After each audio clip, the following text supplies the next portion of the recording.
그래서 대화력이라는 게 사실 좀 리더분들이 듣기에는 새롭진 않을 것 같아요.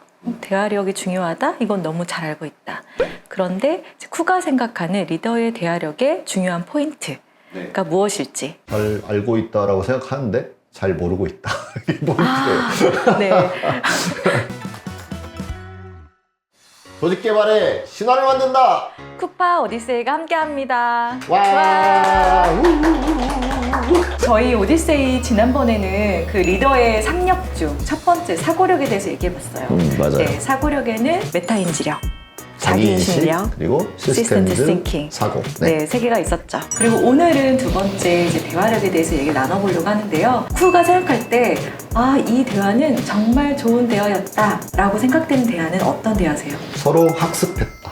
서로 학습했다. 늘 있으시겠지만 최근에 기억나는 학습하는 대화가 있으셨나요? 저는 그러니까 대화가 항상 학습이어야 된다고 생각을 하고, 네. 그러니까 메타인지를 말씀드렸잖아요. 네. 이 대화에서 나는 이걸 새롭게 알게 됐네. 네. 그런 걸 매번 그렇게 하고 느끼시죠? 있는 것 같아요. 그래서 대화력이라는 게 사실 좀 리더분들이 듣기에는 새롭진 않을 것 같아요. 대화력이 중요하다? 이건 너무 잘 알고 있다. 그런데 쿠가 생각하는 리더의 대화력의 중요한 포인트가 무엇일지. 잘 알고 있다라고 생각하는데 잘 모르고 있다. 이게 포인트예요. 네. 잘 대화에 대해 잘 알고 네. 있다라는 것을 좀 잠시 내려놓을 필요가 있겠네요. 원어원의 네. 중요성을 많이 이야기하고, 그래서 맞아요. 막 돌아가면서 식사도 하고, 네, 대화도 네. 하고, 원어원 하고, 뭐 네. 여러 가지 하는데, 네. 이제 막상 상대방에게 가서 들어보면 대화하기 싫다 하잖아요. 네. 그러면 대화 잘못된 거죠. 네. 그 말 들으니까 좀 마음이 아파와요. 네. 제가 그래도 쿠파에서 나름 원어원 대화를 좀 많이 한다라고 주변에서 그러더라고요. 네. 저는 되게 열심히 했는데 근데 왠지 진아 대화하기 싫어 이런 반응이 있을까 봐 갑자기 딱 네, 걱정이 되네요.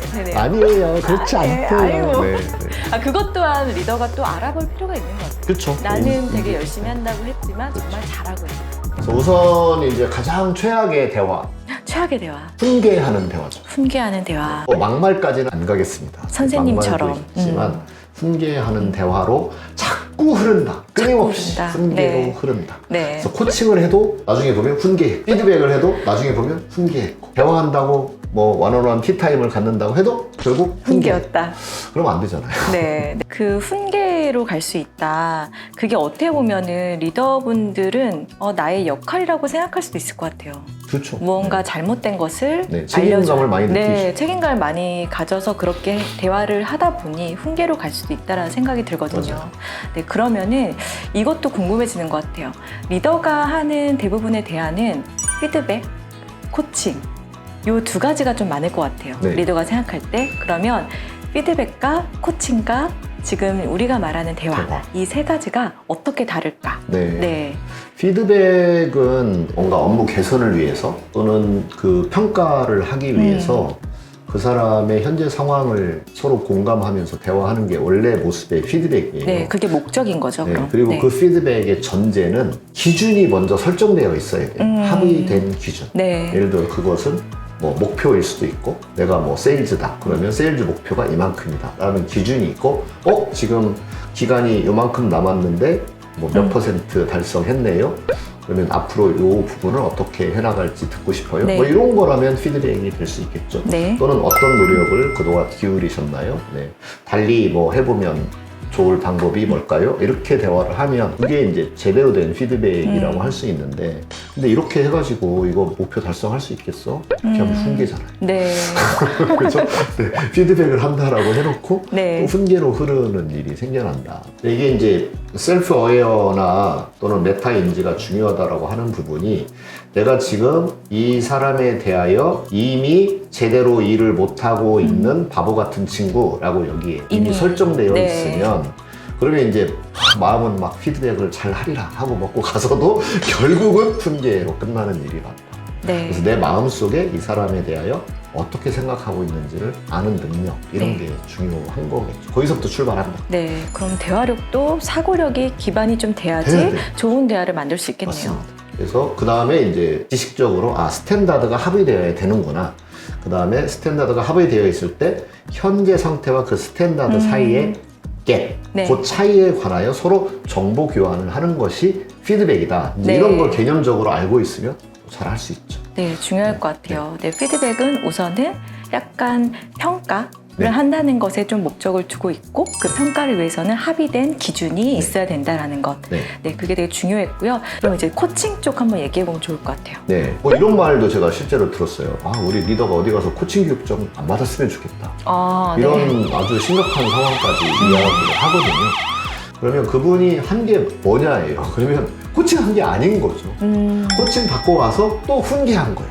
아, 네. 네. 이게 코칭이라는 것도 되게 고도의 역량이고 스킬인데 네. 코칭 교육 몇 시간 받았다고 그게 금방 잘 될 수가 없잖아요. 그렇죠. 네. 그런데 해봐야 늘기 때문에 또 자신의 그 팔로워를 이렇게 뭔가 이렇게 시험 삼아서 연습을 하게 연습하듯이. 되는 경우가 네. 있죠. 뭐 물론 인생 전체가 연습이지만 네. 어쨌든 그렇게 내 딴에는 막 코칭을 하고 도와주겠다라고 이렇게 해서 하는데 결국은 아직 스킬풀하지 네. 않은 상태에서는 결국은 또 훈계로 끝나 받아들여진다. 거기에서의 그러면 훈계처럼 느껴지는 게 뭐냐면 모든 판단은 다 나한테 있어 이런 거잖아요. 네네. 네. 내 판단이 옳아.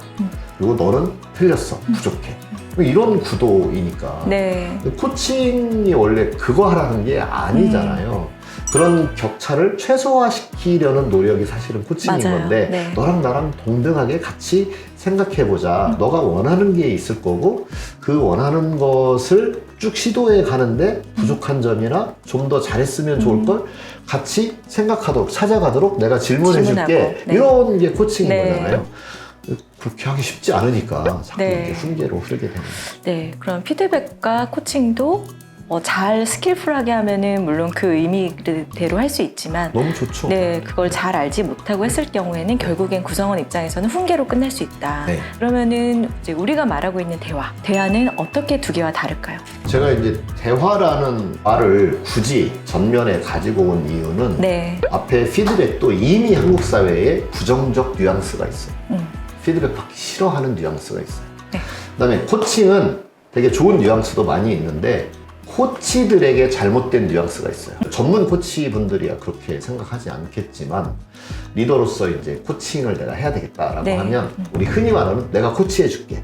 약간 우월적 지위 요소에 네. 이렇게 인식이 있어요. 그런 네, 뉘앙스가 네, 있어요. 네. 그리고 언어, 그 단어가 주는 어휘가 주는 그 뉘앙스 때문에 배운 대로 하지 않고 다시 내가 코치해 줄게. 약간 이런 식으로 작동하기 쉽다는 거예요. 네, 실제 조직에서 리더가 네, 코치를 할 그렇습니다. 때. 네. 그래서 대화는 딱 수평적 느낌이 아직까지 살아있다. 우리나라에. 네. 원어원도 되게 수평적 느낌이 많이 살아있어요. 네. 근데 원어원은 그 안에 1대1이 어떤 관계가 되어야 된다는 것을 설명해 주진 않아요. 근데 이거는 대화가 되어야 된다 이거잖아요. 네. 대화라는 용어를 사용해 보는 걸 저는 이제 권장하는 거죠. 네. 그러면 우리가 말하는 리더 3력의 두 번째 대화력은 실제로 리더와 구성원이 우위의 차이가 없다라는 게 되게 중요한 동등. 포인트네요. 동등해야 돼요. 네, 네. 그 동등을 실현하는 노력을 해야 됩니다. 실현하는 노력. 네. 그러면 대체로 무엇 때문에 실현이 안 되느냐, 왜 자꾸 훈계로 흐르느냐, 질문을 하지 않고 자기 주장을 자꾸 많이 하게 됩니다. 아, 그래서 네. 서로 질문하고 주장하지 말라가 아니에요. 네. 그러니까 코칭에서는 주장하는 걸 극도로 배제하는 편입니다. 네, 네. 근데 대화에서는 주장을 하라. 근데 상대에게 그 주장에 대하여 어떻게 물어봐라. 생각하는지 물어봐라. 네, 네. 그리고 또 상대가 주장할 수 있도록 역시 또 물어봐라. 그러면 상대가 어떤 주장을 했을 때 그 주장에 대해서 또 내가 어떻게 생각하는지를 또 말할 수 있어요. 네. 그래서 이게 서로 균형 있게 오고 가는 걸 대화라고 부를 수 있다. 네. 그럼 어떻게 보면은 실제 조직에서는 리더가 자기의 말을 주장하는 것을 안 할 수가 없잖아요. 그렇죠. 그렇기 때문에 뭐 코칭보다는 약간 조금 더 실용적일 수 있죠. 이게 좀 네. 코칭으로만 하려다 보니까 약간 억지스러워지는 거예요. 그렇죠. 내 주장을 해야 되긴 해야 되는데 코칭 배울 때 그런 거 하지 말랬어. 이게 억지스러운 거고 그러면 묻는 걸로 훈계해버리는 이런 일들이 이제 생겨나는 거죠. 너는 이게 충분하다고 생각해? 라고 묻는 걸로 훈계하는 거죠. 네. 그런데 대화는 리더인 나도 나의 주장하기를 잘하고 네. 대신에 알아보는 질문도 하고 네, 그리고 그것을 어떻게 이해했는지 내 주장이 타당한지 상대로부터 또 물어서 알아내고 네, 그리고 내가 지금 잘 모르고 있는 거는 뭔지도 물어보고 네. 네. 그게 가장 중요한 포인트겠네요. 그렇죠. 상대가 주장하도록 네, 하고 네. 네, 이렇게 하는 게 좋겠다 저렇게 하는 게 좋겠다라고 주장하게 하고 네, 대화력 정말 연습하기 어려운 것 같아요. 다른 것도 너무 어렵지만 해야 돼요 이제. 해야 되죠. 네, 왜? 네. 세상이 바뀌었어요. 권력을 씀으로써 리더십을 발휘하던 시대가 아니에요. 아니에요. 그러면 네. 달리 뭘 어떻게 해요? 대화하시라. 네, 용기 되게 필요한 것 같아요. 처음에는 잘 못할 수 있잖아요. 또 그렇죠. 훈계로 끝나는 대화를 할 수도 있지만 그럼에도 리더가 시도를 해야 된다는 거죠. 네, 내 행복을 위해서. 내 행복을 리더인 위해서. 내 행복을 위해서. 네. 그러니까 훈계해서 이게 잘 작동하고 내가 행복해지면 계속 훈계하시라. 아마 그러지 못할 거다. 네. 그렇다면 대화해보시라. 네, 용기를 내서 대화를 한번 계속 시도해 보시고 그것 또한 계속 자기인식, 메타인지를 해봐야 되겠네요. 네, 그렇죠. 네, 신기하게 계속 다 연결되고 연결되죠. 있어요. 그럼요. 네, 그래서 오디세이는 하나도 빼지지 않고 계속 보셔야 돼요. 오디세이는 신기하게 연결되는 되는? 콘텐츠네. 네, 맞아요. 네. 그래서 앞에 걸 못 보신 분들은 앞에 거부터 한번 보시면은 쭉 연결을 이어가실 수 있지 않을까 그런 생각이 듭니다. 오늘은 리더의 3력 중 두 번째 대화력에 대해서 알아봤고요. 그리고 좀 어렵지만 이제는 무조건 대화를 시도하셔야 합니다. 네, 이걸 대화를 하시면서 자기인식과 메타인식을 하면서 내 대화가 정말 내 의도대로 잘 활동을 하고 있는지를 좀 학습해 보면 좋을 것 같다라는 메시지로 정리가 될 것 같아요. 네. 그럼 다음 에피소드에서는 3력 중 마지막 성자력. 합자력 무엇인지 궁금하실 것 같지만 네, 다음에 공개해 드리도록 하겠습니다. 네. 네. 조심해 말해. 나를 만든다. 오디세이 다음 에피소드도 많이 기대해 주세요. 와.